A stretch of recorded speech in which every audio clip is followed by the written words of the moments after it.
Some of the items you are putting in your grocery cart are costing more than they ever have before. While this may look like a decent-sized haul, But right now we're having to cut it down a little bit. that's because Twinette Trotter is facing the same rising prices we all are at the grocery store. I used to buy more fresh stuff. I used to buy a lot more milk, a lot of meat. I'm having to cut out a lot of meat. So they're having to get more processed stuff sometimes. This mom of 6 told me she typically drops about $300 a week at the grocery store. She's still spending the same amount, but just not getting as much. It's just difficult because you're trying to make sure that I'm trying to give my kids the same things they used to have, but they're not able to get that anymore. And she's not alone in her struggle. According to a March analysis from Moody's Analytics, the average household is spending an extra $296 per month, up $20 since January because of inflation. So we took a trip to the grocery store to find out what's eating away at our paychecks. Everyone's grocery carts look different.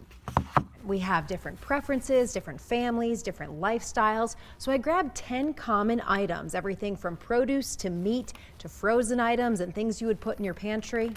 And for 10 items, my total was almost $28. Pre-pandemic, it likely would not have been that high.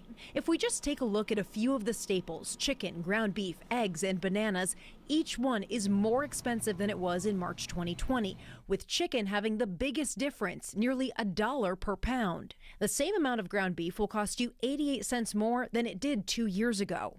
Eggs went from around $1.50 to $2. And the USDA says you're paying 6 cents more for a pound of bananas than you were at the start of the pandemic. Especially when you want to entertain your grandchildren or family. It's pretty tough to make all the ends meet. Frustration. I would have gotten a different selection of my fish.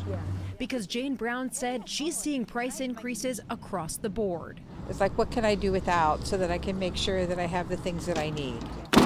I just think it's important for all of us to recognize that it's a really tough time for consumers and for a lot of families. Zoe Plakius is an assistant professor at The Ohio State University in the Department of Agricultural, Environmental, and Development Economics. Why is everything costing more right now? That's a great question. She explained there are multiple reasons. First is one we've now been dealing with for more than 2 years, COVID. And what I like to say is that every point in the food system with humans in it has been affected by COVID, which is every point in the food system, right? And so it all kind of compounds. But as case numbers have gone down, prices are still going up. And there's been kind of a resurgence in demand for goods. And so what that has meant is that even in the face of these continued supply chain pressures, which make it hard for, distributors and producers and retailers to all get products to where we want them, we have also started to pick up our spending. That demand is leading to higher costs, and problems far from home are affecting your dinner table.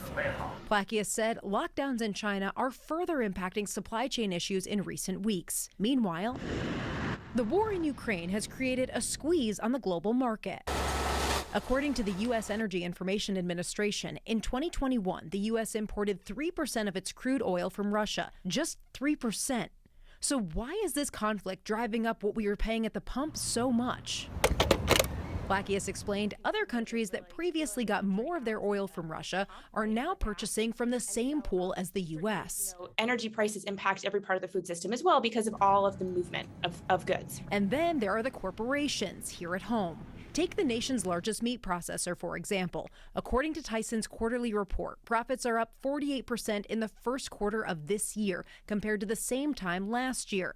The company's CEO blames inflation. Are meat companies and food-producing companies also increasing their profits at a time when Americans are struggling? Certainly, I do think it's feasible that there are people that are taking advantage of this opportunity. At the same time, they have these really, high costs that have come from the pandemic. But the reason for the added cost isn't what people like Trotter and Brown are focused on at the grocery store. It's been challenging. We've had to sacrifice things. It's very frustrating, and I hope things will kind of calm down eventually. Molly Coick, News Center 7.